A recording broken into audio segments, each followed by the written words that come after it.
the currency of power is really important to international relations theory.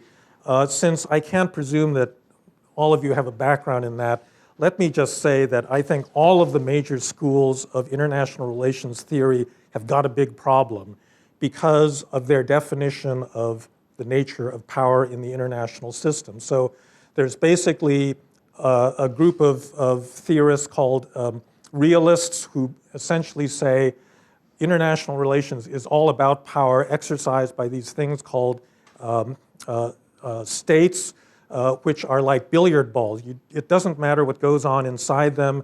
What matters is their relative power, their interactions, how they bounce off the cushions and into each other, and so forth, and that any country is basically going to behave the same way under a power calculus because they need security in an anarchic world.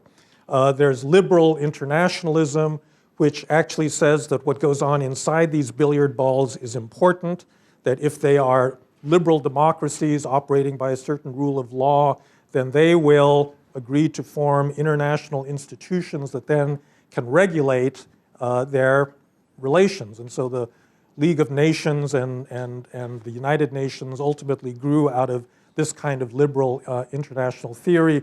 Then there's finally a school called constructivism, which says, well, actually not all countries are the same. Saudi Arabia does not behave the same way that the Netherlands does. The internal beliefs of a society matter in setting national interests and national priorities, all right? And so, in a sense, the classic schools have different degrees to which they pay attention to what's going on inside countries. But all of them share the same assumption, which is that states exist. That is to say that there's a central controlling hierarchical source of authority and that the international system is made up of these things called states and that they are coherent and that this is really, if you look at the diplomatic history of the 20th century, it's largely the story about states and how states interacted. And so when the United States, dropped a couple of atomic bombs on Japan and finally threatened to invade the Japanese main islands in 1945, the emperor agreed to surrender. The signing ceremony was on the deck of the battleship Missouri. They said they lost the war. American occupation followed, and basically everybody in Japan agreed because there's a hierarchical state form of authority. And the war came to an end on one exact date in 1945 because Japan was ruled by a coherent state that had been weakened and defeated, but it was nonetheless coherent. But I think that is the aspect of international relations that is currently in the process of changing because I think that we are now moving, at least for a certain part of the world, we are moving into an international system where you cannot presume that coherent hierarchical states exist. So how is the world different? And by the way, so this is now the part that gets to be more of an assertion because as I will try to argue towards the end of the lecture, what I'm going to tell you now actually only applies to a certain part of the world and not to the whole of it. And when you get out to East Asia and other places that have a longer tradition of coherent states, the nature of international power and relations is going to tend to be more traditional, all right?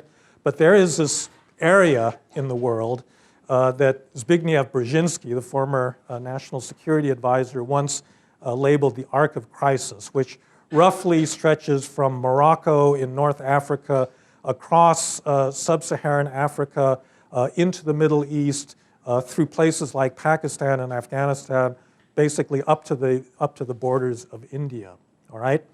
And this area is the place where a lot of American foreign policy has taken place over the last couple of generations.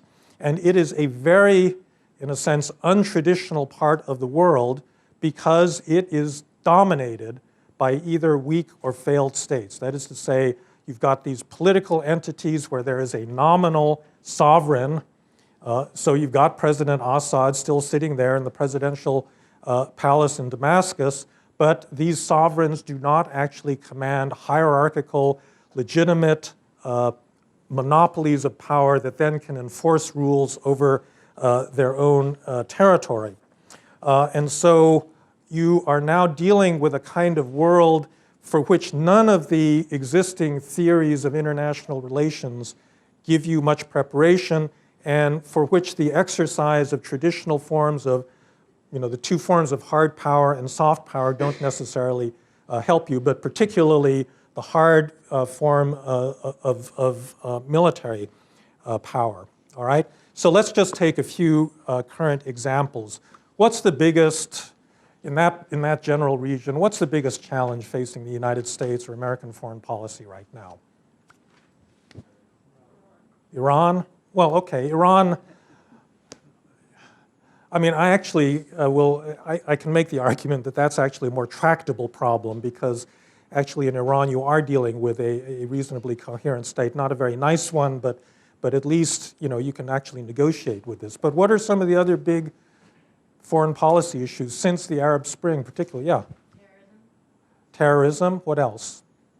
Yeah. The constant state of flux in affairs. Yeah. Well, okay. So what are the countries that we are worried about? Syria, Libya, Egypt, Pakistan, right? Iran. I mean, all of these places. I mean, again, Iran is a little bit more traditional because they do have a coherent state, but right now so somebody said terrorism, but why is the terrorist problem that big, right? You think that these terrorists who in any given country constitute, I don't know, 1-2% of the entire population, people that are actually willing to take up weapons and go wage jihad. In most Muslim countries, these are tiny, tiny minorities.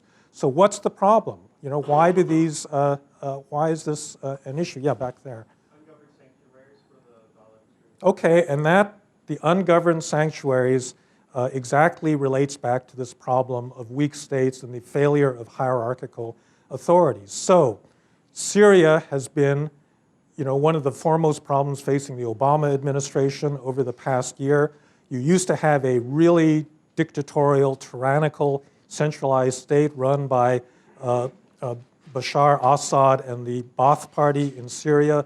That has broken down. They've fallen into a civil war that's now dragged on for more than 2 years. Can the United States use hard military power? So the problem is this is breeding conflict, refugees, it's destabilizing all of the neighboring countries. Can the United States use its hard military power to settle this the way we settled the problem we had with Japan during the Pacific War? And the answer is no.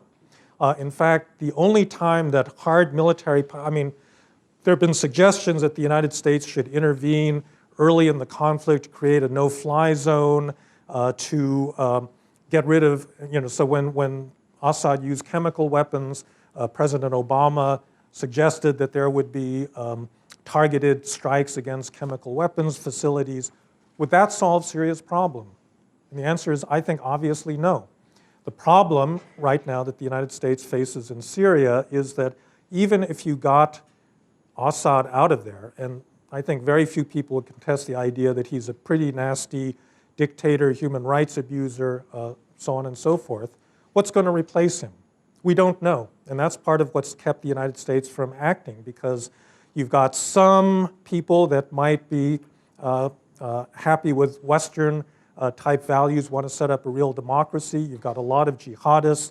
You've got this new organization, the Islamic State in Syria and Iraq, that is now destabilizing both of those countries. You've got several varieties of more or less radical jihadists. If you've been following Syria in the last couple of weeks, these groups have started fighting one another because they can't decide what kind of a government they want, whether it's a Sharia law Islamist government or something a little bit more tolerant that would follow the fall of Hafiz Assad, all right? And so we don't even know, in terms of our foreign policy, how to recreate a centralized form of authority other than going back to this old dictator to try to reimpose order. But that's not possible either, because he only represents this small Alawite minority within a country that's now bitterly, it's not even polarized. Polarized implies that there are two poles. I mean, it's actually fallen into a number of hostile camps. Libya, another case, Colonel Gaddafi was killed in 2011 after a NATO intervention. The NATO intervention was the exercise of hard power that was the really easy part. And ever since then, there's been a total vacuum in state authority. And so the whole country is run by a group of militias that are based on tribe, region. Our ambassador, Christopher Stevens, was killed by one of these groups that led to tremendous, internal controversy in Washington with, the Republicans trying to hang this on Hillary Clinton and so forth. But the basic problem that we have dealing with Libya is exactly the same one we've got in Syria. There's no state, no centralized form of authority, and we have extremely limited tools for creating a state that we can actually deal with. Sub-Saharan Africa has been in the news increasingly. So you've got countries like, classic ones like Somalia that has not had a state since the 1980s, but increasingly in this band of the Sahel, if you know the history of Africa, the Arab Conquests basically came from North Africa, crossed the Sahara and the Sahel, and they kind of stopped at this midway point where the desert and savanna meet the forests, so that there's this line that goes through all of West Africa that bisects, Cote d'Ivoire, Benin, Nigeria, Ghana, and so forth, where the north is Muslim and the south is either Christian or animist. And so all of these countries have divided, socially and religiously divided societies, but they are also weak states. And so the Islamists have been squeezed out of Afghanistan, they've been squeezed out of Yemen, and so now where are they going? They are looking for places that don't have strong governments where they can operate. And that means Sub-Saharan Africa, because that's the area where you've got, in general, the weakest state structures that are poorly able to control what goes on within their territories. And so believe me, this is going to go on for some time, because unless you can figure out a way to strengthen the authority structures in that part of the world, and you're talking, when you get into places like Chad, Niger, Nigeria at least got a little bit of oil, but all of these places have weak governments, they're highly corrupt, they're ethnically divided, and they cannot provide the basic monopoly, the legitimate monopoly of force to preserve law and order on their territories.